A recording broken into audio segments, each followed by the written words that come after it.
What should you do when the guest won't leave? Is it wrong to ask to take the leftover food? I'm going to visit a newborn baby. Do I have to bring a gift for the mother and the child? When I go somewhere where I can't stand someone, what should I do?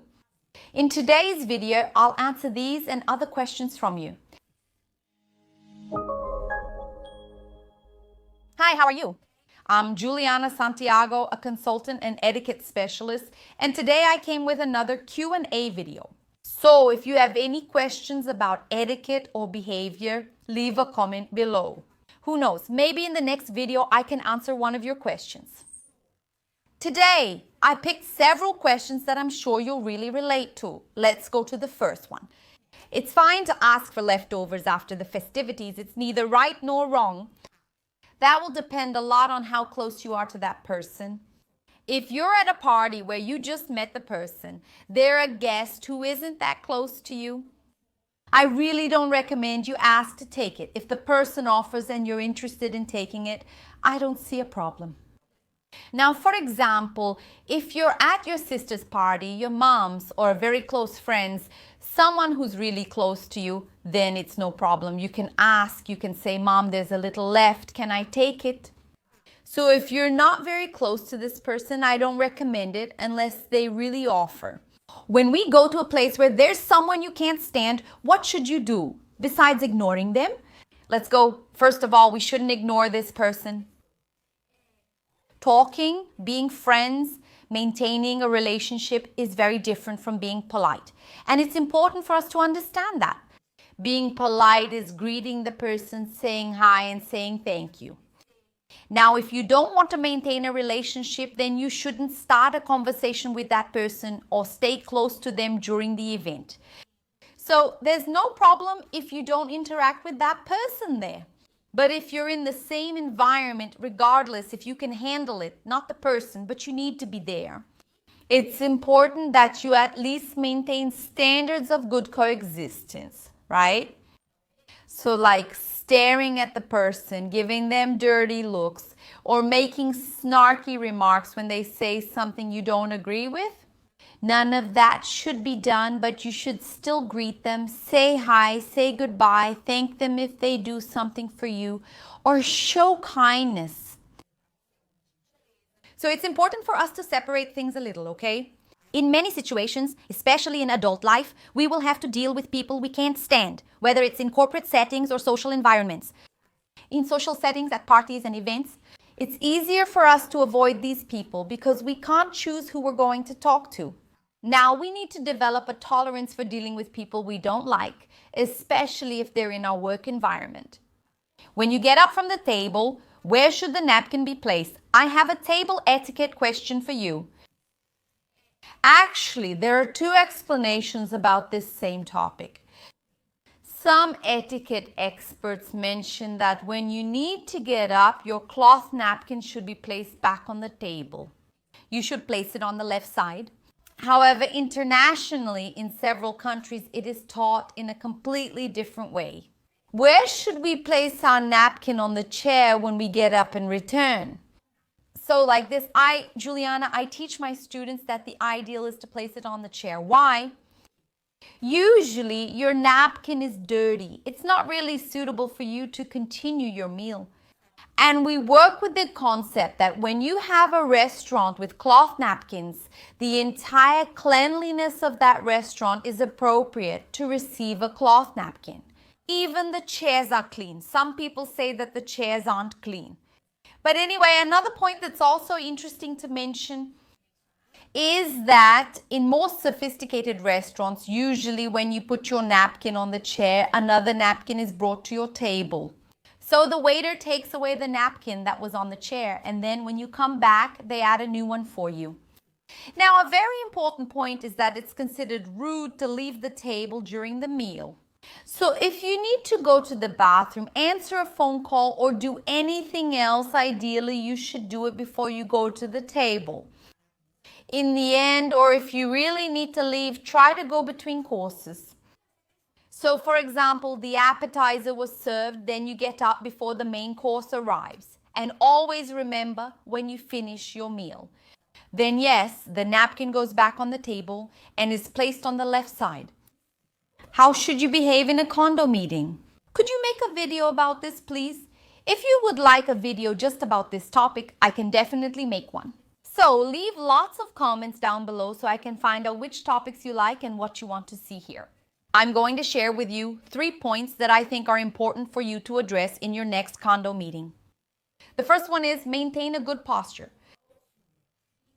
So, regardless if someone else says something you don't agree with, something you think is a terrible idea, remember to maintain your posture and your body language in a positive and respectful way.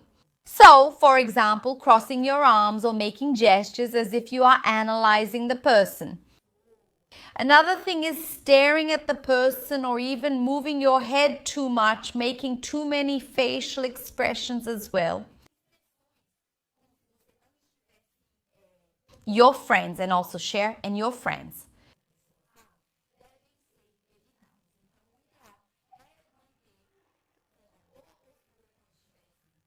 And share your friends. And also share your friends. And also share with your friends and share your ideas too. Or are you closed to suggestions from others? Another point is also to wait for your turn to speak. Everyone will have the opportunity to express their idea. What do you think should be done there in the condominium? So wait for everyone to give their opinion because yes, you will have your turn. And what if you're afraid of forgetting, for example, something you'd like to mention, but sometimes you didn't get a chance to speak? Take a piece of paper and a pen so you can take notes. And then when it's your turn, you'll have your ideas in a more summarized way. Avoid taking notes on your phone because your phone can be distracting and it also shows others that you're not paying attention. People often don't know that you're using the notepad on your phone. It's not clear to them. So using paper and a pen can be a more positive alternative in this case. Third point, when you are going to disagree with someone, or if you also want to mention that the idea the other person brought to the meeting, the suggestion, doesn't match what you think. Never belittle the other person's opinion. So whenever you give your opinion, even if it's different, highlight the points the other person mentioned. Emphasize the positive points that were brought up by the other person so that then you can say what you believe should be adjusted. So for example, let's consider a situation here. There's going to be a renovation in the pool. Do you think it's really worthwhile? Would you really like to have a renovation in the pool? And the other people, they think that renovating the pool isn't necessary right now. So can you mention it? Maria mentioned that she wants to take care of the building, that she's keeping an eye on the finances. That really a pool renovation can be something very expensive and it can indeed burden the condominium. But let's view it differently. If we renovate the pool now, we can manage these costs a bit better because in the future, the building will need other renovations. If we divide the renovations, we won't have to pay everything at once. Do you understand? I reinforced something positive that Maria said and I gave my opinion, which is completely different. It's good for us to assess this, Professor. Your channel is important. What's your name and background? I missed this info in the channel description. Thank you so much. I'm really happy that you all like the channel. By the way, if you like the Etiquette e Protocolo channel, like this video, which really helps a lot, and don't forget to subscribe to the channel. I'm Juliana Santiago, and I'm a consultant and an expert in table etiquette. I've worked with this subject for over 10 years and co-founded Institute of Etiquette and Protocol, the Institute of Etiquette and Protocol. I've already taken several international courses on this subject. I graduated in etiquette from British and American schools, and I always dedicate myself to bringing you the best content on this subject. Do you follow me on Instagram? Find me at Etiquette and Protocol and stay updated. Visiting a mother who has just had a baby.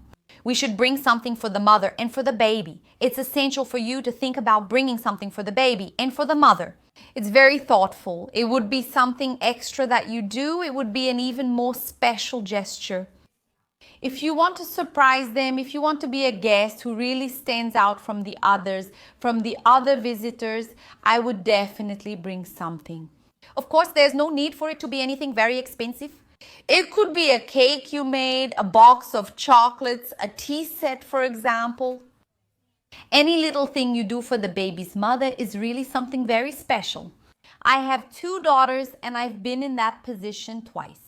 And we really remember the people who took care of us too, so it's something really delicate. Another question from Instagram, greeting people I don't know just with a wave. Is that rude? It depends on the situation. If the person is far from you, it's totally acceptable. Remember to smile and maintain eye contact with that person. Now, if you just joined a group, you know 2 people and you don't know the third one. If you are not introduced to that person, it's a good idea to greet them the same way you greeted the others in that group. If you don't know the person, remember to introduce yourself. And what about the guest who doesn't want to leave? Well, there are a few ways you can subtly ask someone to leave. But it's important for us to emphasize that when we decide to host people, we need to understand that the time they want to spend there is their own. You made this invitation. It's important for you to also have the patience to manage your guest. But I know there are guests who don't leave. There are guests who keep staying, and often they extend their visit. So in that case, what do I recommend you do? At first, you can reduce the service a little bit, because then people start to realize that the party is coming to an end, that event is coming to an end. Another point is to lower the music. You can notice, for example, that at very big parties like birthdays, parties at buffets, weddings, these are the protocols that usually the event organizers, even the advisors, the ceremonial staff, they use them to manage the event and to make people leave the party because the time is already up. So yes, it's ideal for you to be open to welcoming people, to let them stay there as long as they want. There are in fact some techniques in my course about hosting at home. I even talk more about this. Spoon position. In a formal dinner, where should the spoon be placed between spoonfuls of soup? Well, you're there having your soup. Where should you rest your spoon to wipe your mouth or even have a drink? Inside the soup plate, okay? So inside the soup plate, or if it's a bowl, those with handles, you can leave it inside the bowl, okay? No problem, let me know when you're done. If a soup plate is served with a flat plate, you can place it on the outside on the flat plate. And if it's in a bowl, you can place it resting on the dessert plate. Awakening. Remember that all these practices, all these elements of behavior, including table etiquette practices, are explained in great detail in my etiquette and good manners training, where you will learn everything about good image, table manners, etiquette for using social media, etiquette for restaurants, and much more. Be sure to check it out. The link is right below. And you can also point your phone at this QR code that's showing up here on the screen. I'll be waiting for you. Is it rude to sit in the back seats during meetings? Well, it's not rude, right, if you choose to sit in the back seats.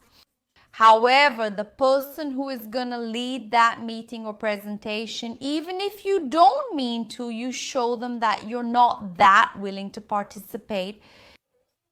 Think with me. The people who participate the most will get closer to the presenter, to the person leading that meeting. So, whenever there's a table, the seats closest to the person leading the meeting will be taken by the people who participate the most. Many times, even if you don't have anything to add to a meeting, not even an idea, showing that you're interested and that you want to participate effectively in the company's projects can be communicated in a non-verbal way. So you don't even need to say anything, right? Sometimes you won't have anything to add, or sometimes you didn't even have any questions or ideas that could be relevant. But when you sit close to the person, that already shows it. Without saying a word that you are interested in that project you want to be a part of. So it's a very assertive approach for you to always sit close to people during presentations, okay? Good evening, please. What should you do when people ask how much you make? What is your salary, your retirement? And another question as well. What about when someone asks your age? That question isn't out of place. That's also a very awkward situation. Well, I've already made a video just about how to answer inappropriate questions, and I'll leave it here on the side for you to watch next. Next,